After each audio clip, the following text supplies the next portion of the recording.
ఒక కీలకమైనటువంటి పరిణామం చోటు చేసుకుంది.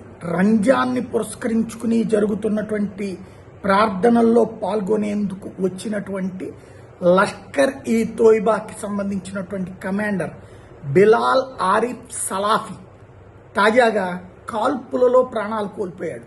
ఇది భారతదేశంలో జరిగింది.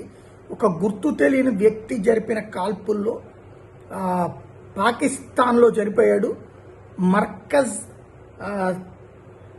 తబా అనేటటువంటి మసీద్ దగ్గర జరిగినటువంటి కాల్పు ఇది. ముర్దికే ప్రాంతంలో జరిగినటువంటి కాల్పులలో పాకిస్తాన్లో జరిగింది. అతను ప్రార్థనకు వచ్చినటువంటి సందర్భం నుంచి అక్కడ కాపలా కాస్తున్నటువంటి వ్యక్తి ఆ తర్వాత అతను ప్రార్థనకు వెళ్తున్నటువంటి సందర్భంలో కూడా చూస్తూ ఉన్నాడు. ప్రార్థన నుంచి బయటికి వచ్చాక దగ్గరికి వచ్చి క్లోజ్ షార్ట్ సర్క్యూట్లో కాల్చి చంపడంతో స్పాట్లో అక్కడికక్కడే చనిపోయాడు లష్కర్-e-తోయిబాకి సంబంధించినటువంటి కమాండర్ అన్నటువంటి విషయాన్ని పాకిస్తాన్ అధికారులు ధృవీకరిస్తున్నారు.